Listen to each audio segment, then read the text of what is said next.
Hello everyone. So today I'm going to start something very important for all of you and this is reading, related to reading. तो मैं यहाँ पे आपको एक चीज़ ये बताना चाह रहा हूँ कि बहुत सारे स्टूडेंट्स जैसे आजकल हमसे ऑनलाइन क्लासेस ले रहे हैं, तो उन ऑनलाइन क्लासेस में एक जो कॉमन बात सामने निकल के आती है वो ये है कि अक्सर स्टूडेंट्स पढ़ते नहीं है, और पढ़ते इसलिए भी नहीं है कि शायद उनको इंग्लिश आती नहीं है। तो मैंने बहुत सारे स्टूडेंट्स को रिक्वेस्ट की, उनको सजेस्ट किया कि आप चिल्ड्रन स्टोरी से शुरू करिए, बच्चों की किताबें लीजिए, जैसे चंपक, चंदा मामा, इस तरह की बच्चों की किताबें लीजिए और उनसे पढ़ना शुरू कीजिए। तो एक जो कॉमन प्रॉब्लम उनको शुरू में आती है वो ये है कि उनको सेंटेंस की फॉर्मेशन समझ नहीं आती, उनको ये समझ नहीं आता कि ये कैसे होगा।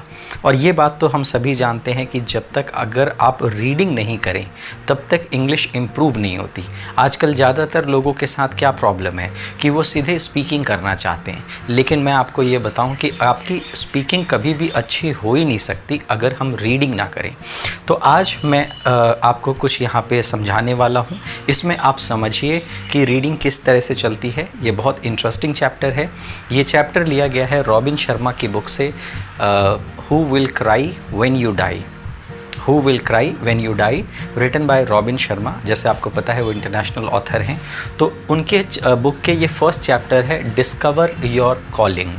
Discover your calling. तो मैं आपको इस पूरे टाइम में, जो भी हम टाइम यहाँ पे कुछ पढ़ने वाले हैं, आप अपने पेन कॉपी अपने साथ रखिए।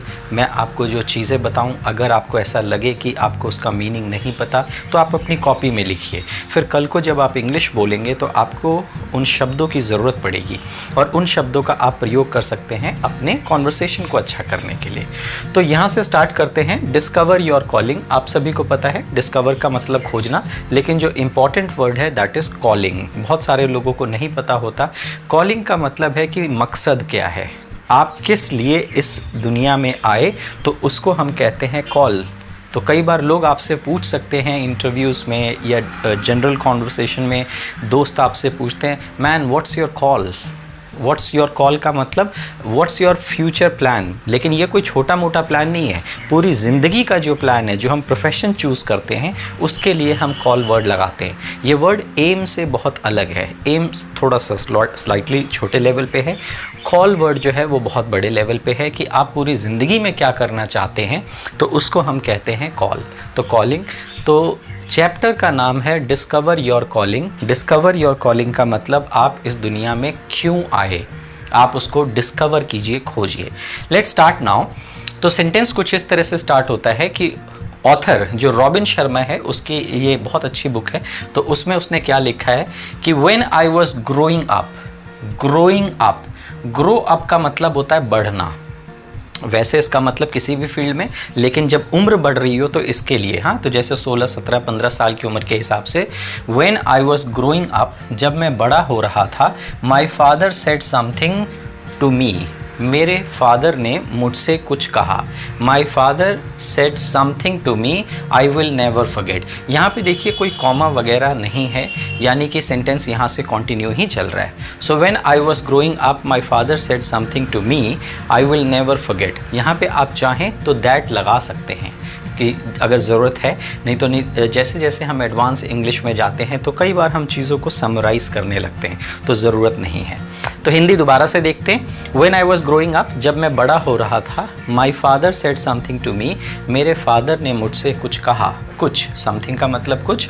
आई विल नेवर फॉरगेट, जो मैं कभी नहीं भूलूंगा। तो यहाँ जो के लिए दैट वर्ड लग सकता था, लेकिन लगा नहीं है, वो अंडरस्टूड हो गया कि आई विल नेवर फॉरगेट, मैं उसे नहीं भूलूंगा। क्या कहा फादर ने?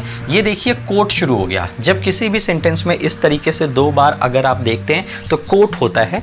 कोट का मतलब ये है कि जब हम किसी की बात को एग्जैक्टली वैसे का वैसा बोलते हैं तो हम इसको कोट करते हैं। ग्रामर में इसको आप डायरेक्ट, इनडायरेक्ट या नरेशन के नाम से सीखते हैं। सो क्या कहा फादर ने? सन व्हेन यू वर बॉर्न, कि बेटे जब तुम पैदा हुए थे। व्हेन यू वर बॉर्न, जब तुम पैदा हुए थे। यू क्राइड, तुम रोए।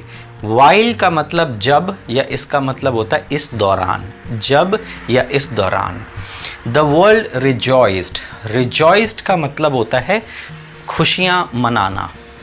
खुशियाँ मनाना, इंजॉय करना। तो फादर ने देखिए क्या कहा कि व्हेन यू वर बॉर्न, जब तुम पैदा हुए थे, you cried while the world rejoiced, तुम तो रोए लेकिन दुनिया ने खुशियाँ मनाई। जैसे होता ही है कि जब बच्चा पैदा होता है तो बच्चा इस दुनिया में रोते हुए आता है, लेकिन अगल बगल के जितने लोग होते हैं वो खुशी मनाते हैं। हाँ, तो When you were born, you cried while, जबकि इस दौरान the world rejoiced, दुनिया ने खुशियाँ मनाई। Live your life in such a way, इस वर्ड का ध्यान रखिएगा, such a way ही होता है। बहुत सारे लोगों को मैं देखता हूँ कि वो सच के बाद अ नहीं लगाते, सीधे बोल देते हैं वे। ये such a way, ऐसे such a way। So live your life in such a way, Jio, live का मतलब जीना, लिव योर लाइफ इन सच ए वे, अपने जीवन को ऐसे जियो, दैट का मतलब की, लिव योर लाइफ इन सच ए वे, अपनी ज़िंदगी को ऐसे जियो कि व्हेन यू डाई, जब तुम मरो, व्हेन यू डाई। हिंदी में कई बार लोग सोचते हैं कि यहाँ पे विल क्यों नहीं आया, when you will die, when के साथ विल हम नहीं लगाते, एक कंडीशनल रूल की वजह से।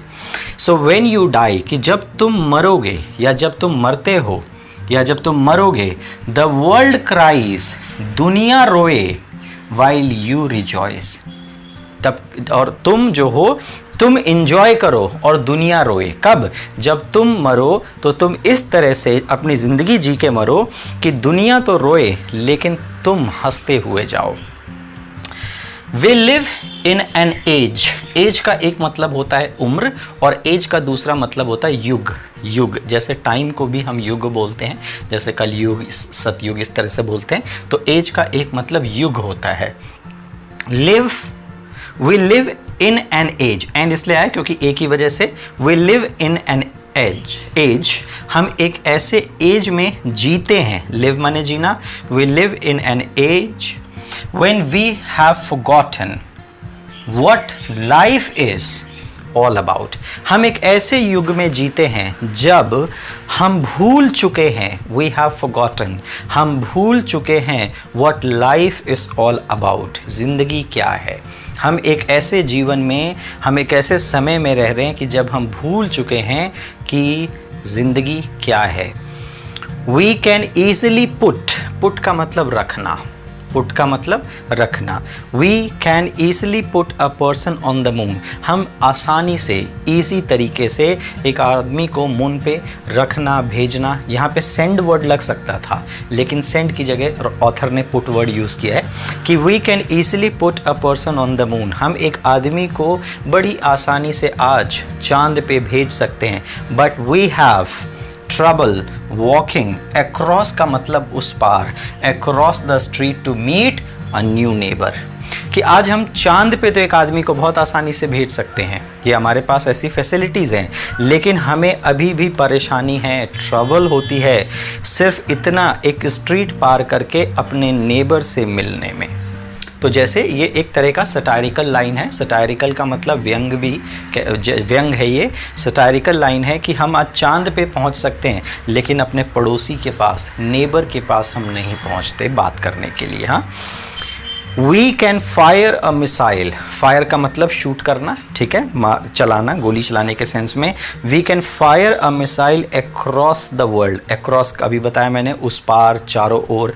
आज हमारे पास ऐसी मिसाइल्स हैं, जैसे अमेरिका जैसी कंट्री के पास ऐसी मिसाइल्स हैं कि वो चाहें तो 12,000 किलोमीटर तक मार करती हैं, 10,000, 12, यानी कि मतलब हम इतना दूर तक मिसाइल।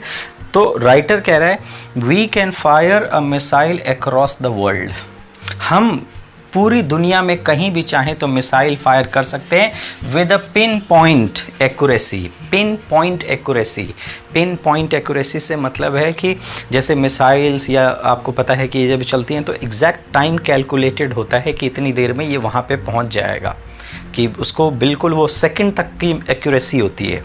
तो राइटर यहाँ पे क्या कह रहा है कि we can fire a missile across the world with pinpoint accuracy, हम पिन पॉइंट एक्यूरेसी के साथ फायर जो है दुनिया में कहीं भी, एक मिसाइल जो है दुनिया में कहीं भी फायर कर सकते हैं। But we have trouble keeping a date with our children to go to the library, but we have trouble keeping a date. Keep का मतलब रखना, अभी जैसे मैंने थोड़ी देर पहले आपको बताया। But we have trouble keeping a date, but हमारे पास, ये ग्रामर के यहाँ पे अगर आप ये रूल देखें तो स्लाइटली रूल थोड़ा अलग सा है। हाँ, तो समझने की कोशिश कीजिएगा कि ये एडवांस लेवल में है थोड़ा सा। जो बेसिक के स्टूडेंट्स अगर इसको वॉच कर रहे हो तो उनके दिमाग में ऐसे बहुत सारे क्वेश्चन आएंगे कि यार हम इस रूल को कैसे लिखेंगे। आप भी लिखेंगे, आपको पहले समझना है। But we have trouble, but हमारे पास इस बात में परेशानी है क्या? कीप अ डेट, मतलब वो डेट याद रखने में। With our children go to library, हमें वो डेट याद रखने में प्रॉब्लम होती है कि हम पिन पॉइंट से मिसाइल तो भेज देते हैं, लेकिन हम अपने बच्चों को लाइब्रेरी लेके नहीं जा सकते। क्यों? हम ऐसी लाइफ ही जी रहे हैं। We have emails, fax machine and digital phones so that we can stay connected. We have email आपको पता ही है। हाँ, we have email, fax machine, fax एक जगह से जो दूसरी जगह भेजते हैं, and digital phones, advance phone है हम सभी के पास। so that का मतलब होता है ताकि, इसलिए ताकि we can stay connected, stay का मतलब रहना। So we can stay connected, ताकि हम कनेक्टेड रहें। हम फ़ोन क्यों लेते हैं? हम फ़ोन इसलिए लेते हैं कि भाई अब हमें किसी से भी बात करनी है, बस वो हमसे 1 मिनट, 1 कॉल ही दूर है कि I can just call and person is only a call away. हम जैसे बोलते हैं ना, मैं सिर्फ तुमसे कॉल अवे ही हूँ, दूर हूँ। तो हम ये फ़ोन, मशीन, फैक्स मशीन, ये चीज़ें क्यों लेते हैं? So that we can stay connected, ताकि हम स्टे कनेक्टेड रहें, लोगों में कनेक्टेड रहें। एंड येट का मतलब तब भी, इसके बावजूद भी। And yet we live in a time, और तब भी हम एक ऐसे टाइम में रहते हैं। वेयर का मतलब जहाँ, एक वेयर का मतलब कहाँ, और एक वेयर का मतलब होता है जहाँ। So yet we live in a time where human beings have never been less connected. फिर भी हम एक ऐसे समय में रहते हैं जहाँ पहली बार ह्यूमन बींग्स सबसे कम या सबसे आज लेस कनेक्टेड है। तो कहने के लिए ये देखिए, फिर दोबारा से ये, इसको इंग्लिश में क्या बोलते हैं हम? Paradoxical statement. ये पैराडॉक्स है कि आज हम एक ऐसे समय में रहते हैं जहाँ पे, पैराडॉक्स का मतलब होता है विरोधाभास। हम एक ऐसे समय में रहते हैं जहाँ पे कहने के लिए तो अब हमारे पास कांटेक्ट करना कितना इजी हो चुका है, लेकिन फिर भी कितने लोग अपने चाचा, मामा, रिश्तेदारों को या अपने टीचर्स को या अपने दोस्तों को सच में ही कॉल करते हैं। 1 या 2 लोगों को ही हम बात करते हैं और उन्हीं से 24 घंटे, और यूज़लेस बातें भी हम उन्हीं से ही करते हैं। लेकिन हम कितने ज़्यादातर लोगों से हमारी रीच नहीं है।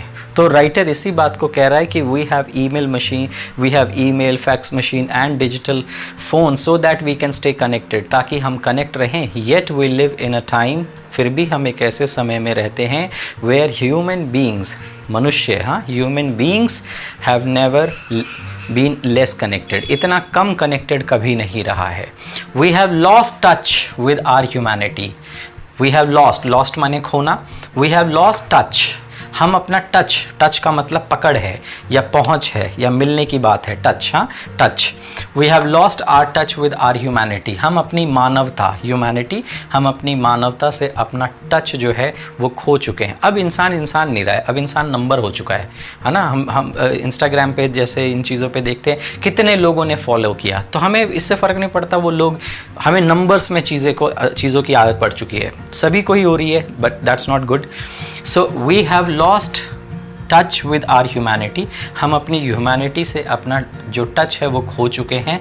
We have lost touch with our purpose, very important line, हम अपने पर्पस से भी लॉस्ट हो चुके हैं। हमें पता ही नहीं है हमारी लाइफ का पर्पस क्या है। तो जैसे मैंने शुरू में आपको बताया, इस चैप्टर का नाम है डिस्कवर योर कॉलिंग। बहुत सारे लोगों को तो यही नहीं पता होता कि एग्जैक्टली उनको ज़िंदगी में करना क्या है, वो आए किस लिए हैं, उनका कॉल क्या है, हम इस धरती पे क्यों आए हैं।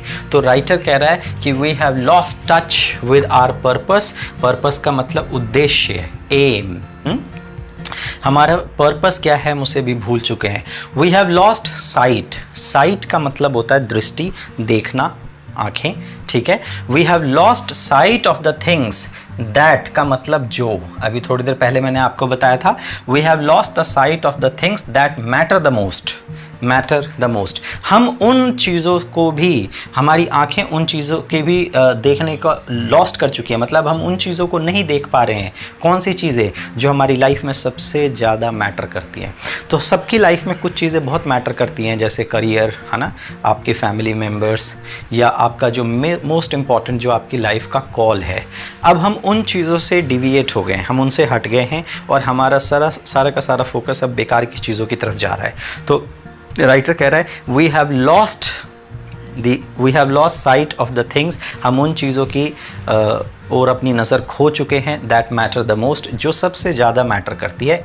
एंड सो, और इस तरह की और भी बहुत बातें हो सकती हैं। उसने यहाँ पे इस बात को रेस्ट दे दिया कि हम अब अपने लोगों से टच में नहीं हैं, हम ह्यूमैनिटी से टच में नहीं हैं, हम अपना पर्पस भूल चुके हैं। लेकिन हम एक ऐसे टाइम में हैं कि जहाँ ये सारी फैसिलिटीज़ हैं। तो राइटर कह रहा है एंड सो, और बहुत सारी बात है। As you start this book, as के कई मतलब होते हैं। एक एज़ का मतलब होता है जैसे, और एक एज़ का मतलब होता है क्योंकि। बिकॉज के लिए भी एज़ वर्ड यूज़ होता है। So as you start this book, क्योंकि आप ये बुक स्टार्ट कर रहे हैं, या जैसे कि आप ये बुक स्टार्ट कर रहे हैं, आप दोनों में से कोई ट्रांसलेशन ले सकते हैं। As you start this book, या जैसे ही, या क्योंकि आप ये बुक स्टार्ट कर रहे हैं, पढ़ना शुरू कर रहे हैं। आई रिस्पेक्टफुली, रिस्पेक्टफुली का मतलब विनम्रता से, प्यार से। हाँ, आई रिस्पेक्टफुली आस्क यू, मैं आपसे बहुत विनम्रता से पूछता हूँ, who will cry when you die. इस बुक का नाम भी यही है, जैसे मैंने आपको शुरू में बताया, who will cry when you die, कौन रोएगा व्हेन यू डाई, जब आप मरेंगे। तो जैसे अभी सुशांत सिंह के सुसाइड की बात है, आप देखिए कितने सारे लोग रो रहे हैं, कितने लोग परेशान हैं। इसका मतलब है कि उनकी रीच जो थी वो बहुत सारे लोगों तक थी। उनकी जो धोनी फिल्म है उसने कितने लोगों को इंस्पायर्ड किया था।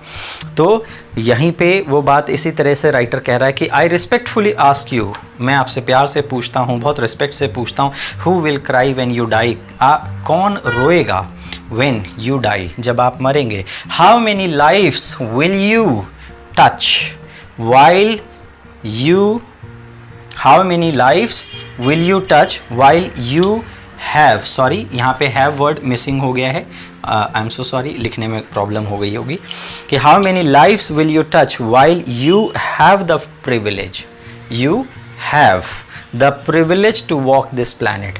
आप कितनी लाइफ को टच करेंगे, आप कितनी लाइफ को छू पाएंगे। प्रिविलेज का मतलब होता है सम्मान, गौरव की बात, सम्मान, कि आपके पास, हमारे पास ये सम्मान है इस प्लैनेट, प्लैनेट का मतलब अर्थ से कहा गया है, कि जब हम इस प्लैनेट पे आप और मैं वॉक कर रहे हैं तो हम कितनी लाइफ को टच कर सकते हैं, हम कितनी लाइफ तक पहुंच सकते हैं, कितने लोगों के लिए कुछ कर सकते हैं। So how many lifes will you touch while you have the privilege to walk this planet, कि आपके पास प्रिविलेज है जब तक इस प्लैनेट पे वॉक करने की। what impact, impact का मतलब होता है प्रभाव। what impact will your life have on the generations, that का मतलब जो, अभी तक मैं आपको that का मतलब बता रहा था कि, लेकिन अब that का मतलब होगा जो के लिए आप दैट वर्ड यूज़ कर रहे हैं। सो सेंटेंस देखिए, what impact will your life have on the generations that follow you, आपके लाइफ का क्या प्रभाव पड़ेगा उन जनरेशंस पे, यानी पीढ़ियों पर, पीढ़ी दर पीढ़ी जो होती हैं, पीढ़ी पर जो आपको फॉलो करेंगी, यानी जो आपके बाद जो जनरेशंस आएंगी उन पे आपकी इस लाइफ का क्या प्रभाव पड़ेगा। एंड वॉट लेगेसी, लेगेसी का मतलब होता है विरासत, जो चीज़ें हम पीछे छोड़ के जाते हैं उसको लेगेसी कहते हैं, विरासत जिसको हिंदी में कहते हैं, ये प्रॉपर्टी या दूसरी चीज़ें भी हो सकती हैं। And what legacy will you leave, leave का मतलब छोड़ना, what legacy you will leave behind, behind माने पीछे, after you have taken your last breath. तो नेक्स्ट बात वो पूछ रहे हैं कि व्हाट लेगेसी, वो कौन सी धरोहर, वो विरासत तुम छोड़ोगे अपने पीछे जब तुम आखिरी सांस लोगे। हम सब अपने पीछे कुछ ना कुछ छोड़ के जाएंगे। तो कोई अपने पीछे प्रॉपर्टी छोड़ के जाता है, कोई अपने पीछे कर्ज भी छोड़ के जाता है, कोई अपने पीछे बहुत सारे लोगों को रोता छोड़ के जाता है, कोई बहुत हंसता हुआ छोड़ के जाता है। वो तो हमें डिसाइड करना है कि हम क्या छोड़ के जा रहे हैं। So what legacy will you leave behind after you have taken your last breath. कि आपने जब आखिरी अपनी सांस ली तो आप पूछें अपने आप से कि आप पीछे क्या छोड़ के जाएंगे। One of the lessons I have learned in my life. Writer कह रहा है वन ऑफ द लेसन्स, एक यहाँ पे रूल याद रखिएगा इंग्लिश का कि वन ऑफ के बाद आने वाला जो भी वर्ड जो नाउन है वो हमेशा प्लूरल होता है। One of my friends, one of my books, one of my teachers, फिर बात सिंगल की ही होगी, फिर इज ही लगेगा। हाँ, so one of my lessons, one of the lessons, जो एक सबक, हाँ लेसन्स का मतलब सबक, one of the lessons I have learned in my life is, आ गया ना, कि एक सबक जो मैंने अपनी ज़िंदगी में सीखा है। One of the lessons that I have learned in my life, जो मैंने अपनी ज़िंदगी में सीखा है। दैट का मतलब कि, मैंने जैसे अभी आपको बताया था, सो one of the lessons I have learned in my life, एक जो सबक मैंने अपनी ज़िंदगी में सीखा है, दैट कि इफ़ का मतलब यदि, if you don't act on life, act on life का मतलब जो सिचुएशन है उस पर अगर आप एक्ट नहीं करते, काम नहीं करते, so if you don't act on life, अगर जो ज़िंदगी ने आपको दिया है अगर आप उस पर काम नहीं करते, life has a habit of acting on you, फिर ज़िंदगी आपके ऊपर एक्ट करती है।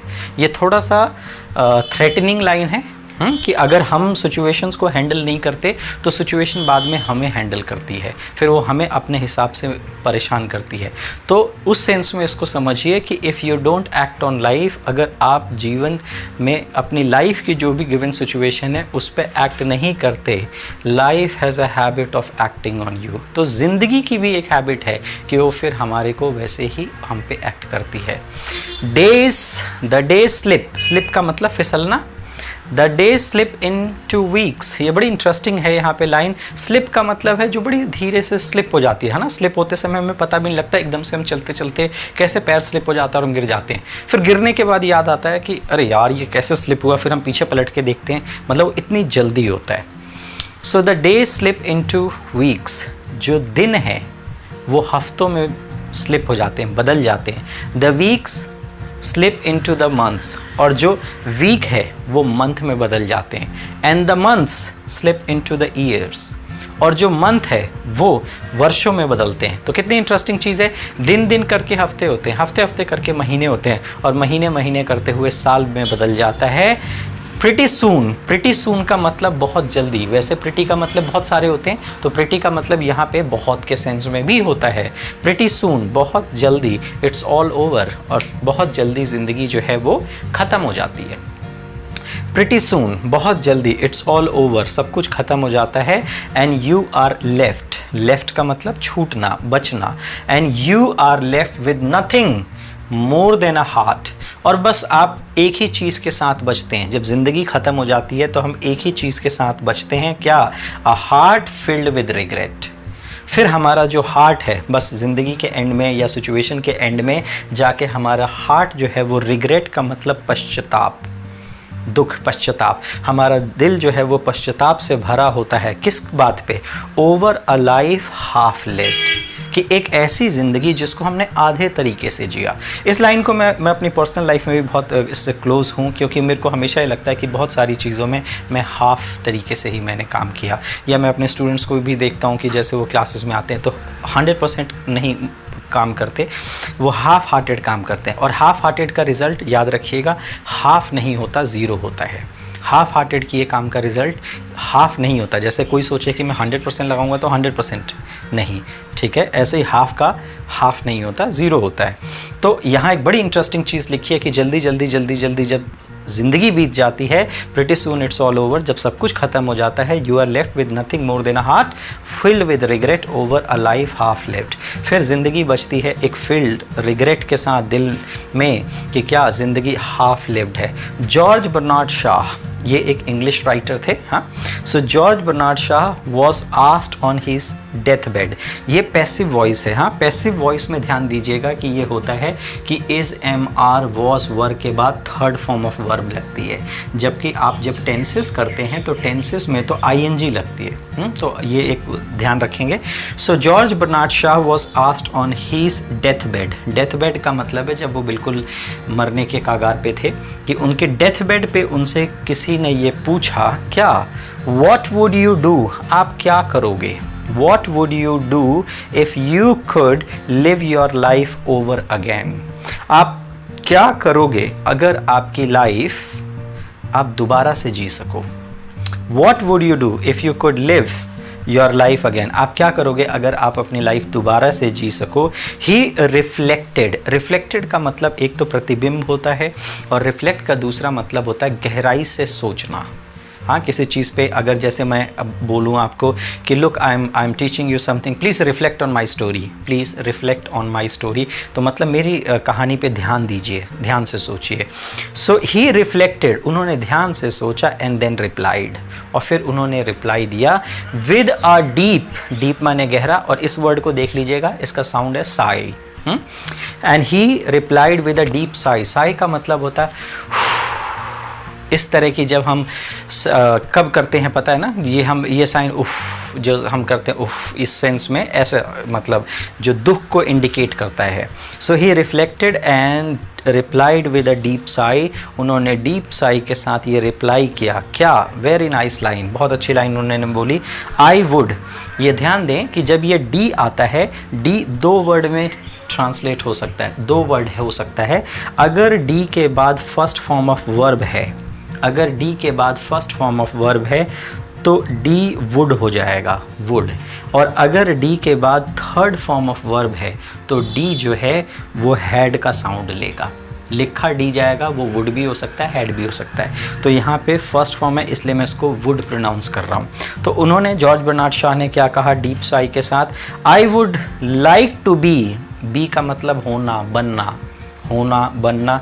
आई would like to be the person I could have been.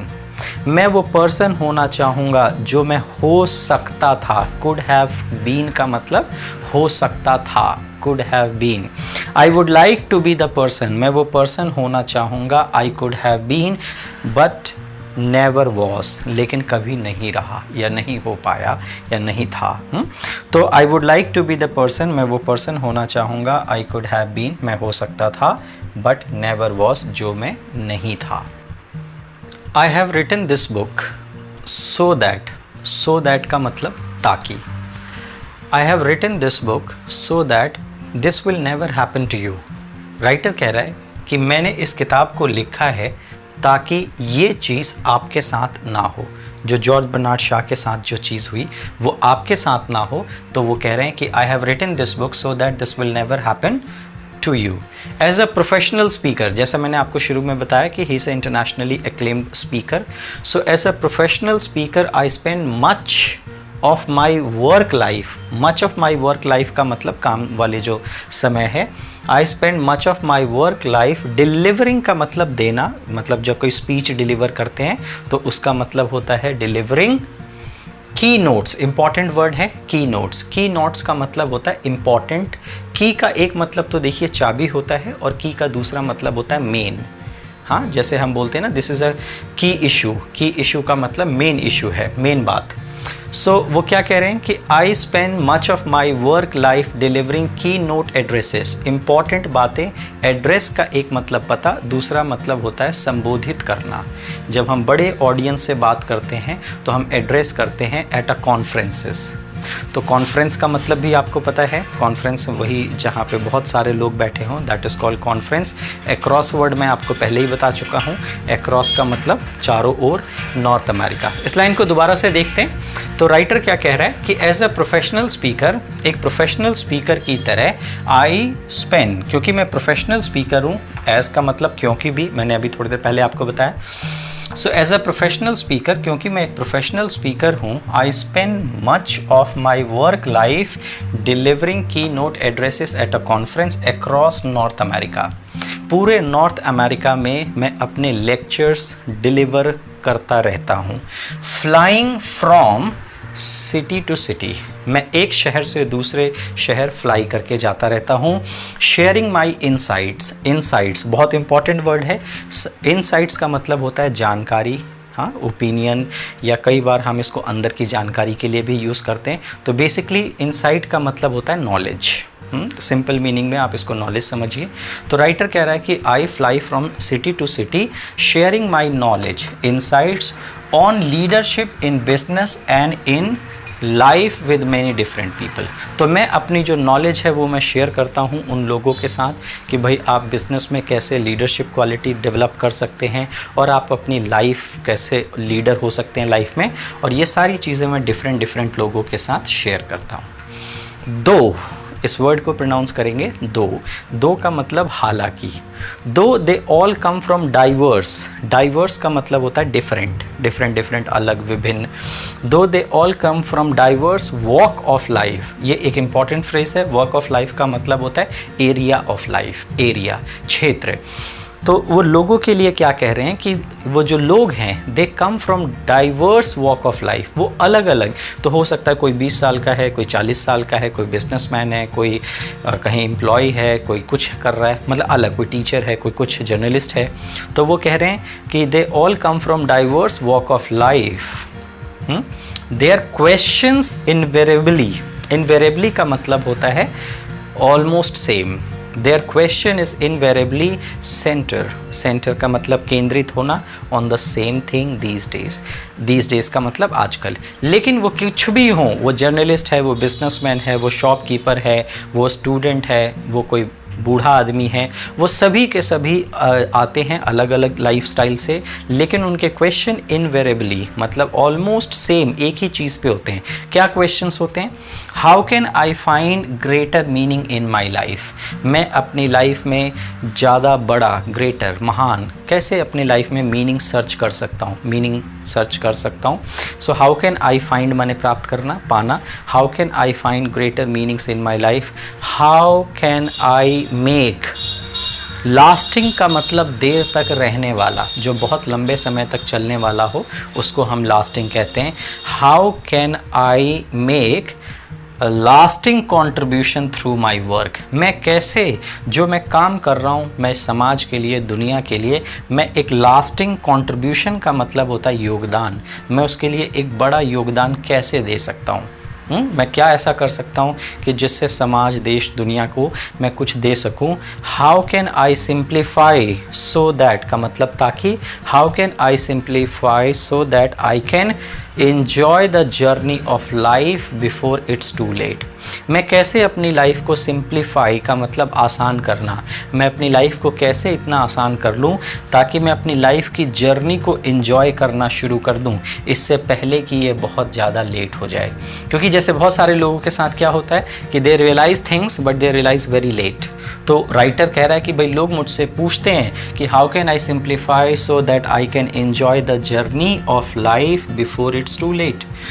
My answer always begins the same way. Writer कह रहा है कुछ भी वो क्वेश्चन पूछें, मतलब इस तरह के क्वेश्चंस वो कुछ भी पूछें, मेरा जो आंसर है वो ऑलमोस्ट सेम ही चीज़ से शुरू होता है। क्या? Find your calling. तो जैसा मैंने आपको इस चैप्टर के शुरू में बताया था, इस चैप्टर का नाम है कॉलिंग। फाइंड योर कॉलिंग का मतलब find your purpose, find your duty, find your talent. So find your calling, आप अपना पर्पस खोजो। आई बिलीव, मैं यकीन करता हूँ, we all have special talents, हम सभी में कोई ना कोई स्पेशल टैलेंट है। That are just waiting, that का मतलब जो, इस दैट का मतलब अभी थोड़ी देर पहले मैंने आपको बताया, जो।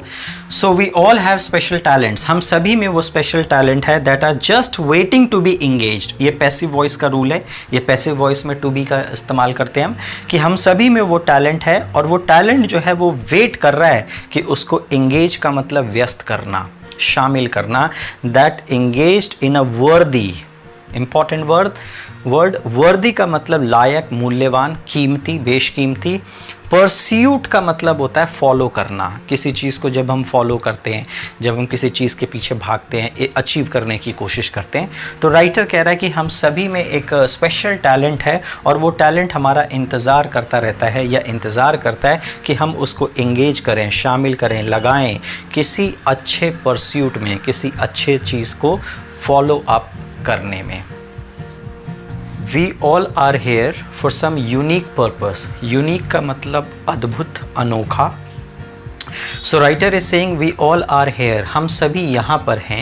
We all are here for some unique purpose. Purpose का मतलब उद्देश्य। हम सभी यहाँ पर हैं किसी यूनिक, अलग से पर्पस के लिए। Some noble, noble का मतलब होता है सज्जन, अच्छा, बहुत अच्छा। सम नोबल ऑब्जेक्टिव, ऑब्जेक्टिव का मतलब भी पर्पस, तो ऑब्जेक्टिव बोलिए, पर्पस बोलिए, एम बोलो, एक ही बात है। हाँ, so we are all here for some unique purpose, some noble objective that will allow us to manifest. Manifest का मतलब होता है प्रकट होना, बाहर आना, प्रकट होने के लिए अपीयर का दूसरा वर्ड है। That will allow us to manifest our highest human potential. So potential का मतलब क्षमता, कोई जो हम में किसी काम करने की क्षमता होती है। अभी मैं मीनिंग आपको बताता हूँ, पहले आप मीनिंग्स लिख लीजिए, पहले आप इसका मीनिंग लिखिए, फिर सेंटेंस का मीनिंग देखेंगे। पोटेंशियल, वाइल, वाइल हम पहले ही कर चुके हैं, while we at the same time add value to, यहाँ वैल्यू के बाद टू आना चाहिए, value to the lives around us. अब इस लाइन का मीनिंग करते हैं। वैल्यू का मतलब आपको पता ही है, कीमत, या वैल्यू का एक मतलब ये भी होता है कि किसी चीज़ की वैल्यू बढ़ा देना, कीमत बढ़ा देना, ये वर्ब की सेंस में भी।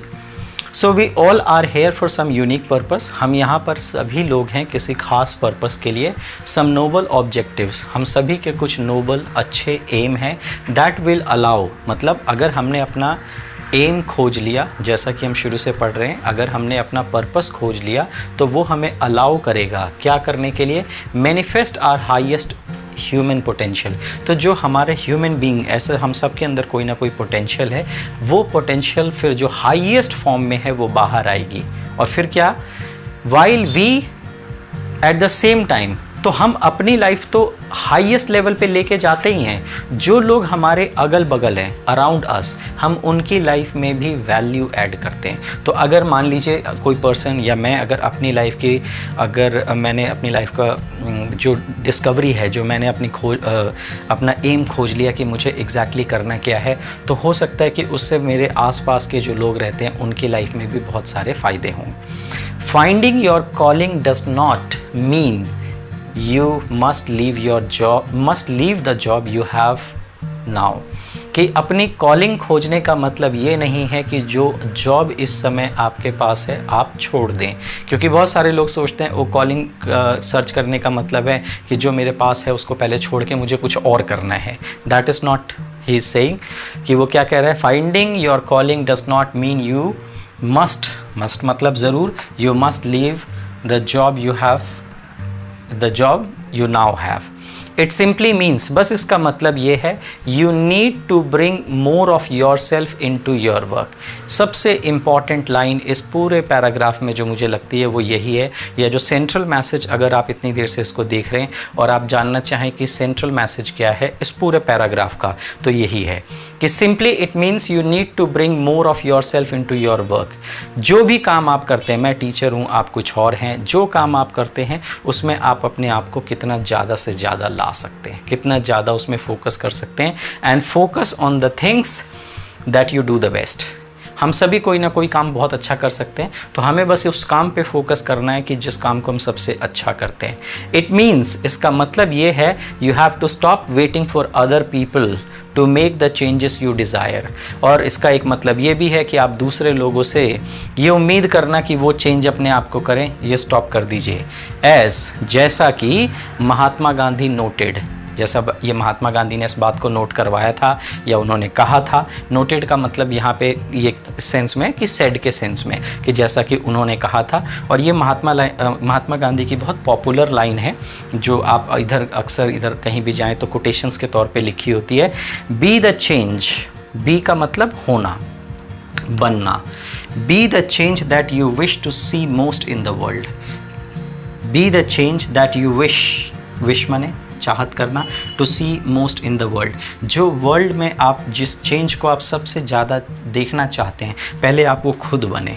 तो अगर हम चाहते हैं कि हम दूसरों से कि ये करे वो करे, तो सबसे पहले हमें कोशिश करनी है कि हम वो खुद करें। एंड वंस यू डू, और एक बार अगर आप ये चीज़ करते हैं, वंस यू डू, एक बार ये चीज़ आपने शुरू कर दी जो अभी हमने पढ़ा, योर लाइफ विल चेंज, तो आपकी ज़िंदगी बदलेगी। तो यहाँ पे हमने आज एक कंप्लीट किया चैप्टर रॉबिन शर्मा की बुक का, the book name is who will cry when you die, the name of the chapter is discover your calling. इस पूरे एपिसोड का पर्पस ये है कि आप जब भी कोई चीज़ पढ़ें तो जिस तरह से मैंने आपको समझाया आप उसको एग्जैक्टली इसी तरीके से line to line, word to word आप उसको समझें। जितने भी बिगिनर्स हैं जो अभी शुरुआत में इंग्लिश अगर जो पढ़ रहे हैं और इंग्लिश इम्प्रूव करना चाहते हैं तो रीडिंग को आप अवॉइड नहीं कर सकते। बहुत सारे लोग सोचते हैं हम तो डायरेक्ट स्पीकिंग करेंगे, हमें तो स्पीकिंग करनी है, रीडिंग नहीं करनी। तो रीडिंग आपको टीचर नहीं कराएगा, रीडिंग आपको खुद करनी होती है। और एक अगर आप नॉर्मल एस्टिमेट से अगर आप जाते हैं कि लेट से आप 5 पेज अगर रोज़ पढ़ते हैं तो आप यकीन करो कि 1.5 महीने के अंदर, वैसे तो 1 महीने 10 दिन के अंदर ही आप एक बुक ख़त्म कर सकते हो 200 पेज की। जैसे अगर एक बुक में यहाँ पे ये दिखाऊं, ये एक बहुत पॉपुलर बुक है, ये ज़्यादातर बुक 200 पेजेस की होती हैं। तो अगर आप रोज़, भाई इतना तो आपको करना ही पड़ेगा कि आप 4-5 पेजेस इसमें से निकालिए, एक एक करके उनके मीनिंग सर्च कीजिए, उनको समझिए, उनके नोट्स बनाइए। एक तो आपका इंटेलेक्चुअल लेवल इससे बढ़ेगा, आपकी इन्फॉर्मेशन बढ़ेगी, और मोस्ट इम्पॉर्टेंटली अगर लैंग्वेज पे कमांड चाहिए तो लैंग्वेज की बुक पढ़नी पड़ेगी। लैंग्वेज की बुक से मतलब है उस लैंग्वेज में जो किताबें लिखी हैं वो आपको पढ़नी चाहिए। तो आगे कुछ इस तरह के और हम चैप्टर्स कवर अप करेंगे। आपको ये वीडियो कैसा लगा? अगर आपको इसमें कोई फ़ायदा या कोई भी फीडबैक आप मेरे को देना चाहें तो कमेंट सेक्शन में जाके प्लीज़ लिखिएगा।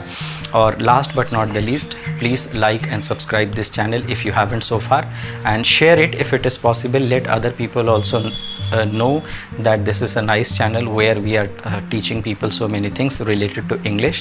And in case if anybody is interested in online classes, then given number on our channel, you can contact on those numbers, and we are providing online classes on very nominal charges. And as I often say, my quotation is that our price is Indian but our standard is European. तो एक बार आप हमारी online classes के लिए try कीजिए, एक बार लेके देखिए। पहली 1-2 क्लासेस बिल्कुल फ्री हैं, आपको अगर वो क्लासेस अच्छी लगती हैं सो मोस्ट वेलकम, तो आप कंटिन्यू करिए। और ऐसी बहुत सारी चीज़ें, ये तो इंटरनेट के लिए है, क्लास के अंदर और भी बहुत सारी चीज़ों पे काम हम करते हैं जो कि आप क्लास के अंदर ही एक बार एक्सपीरियंस कर सकते हैं।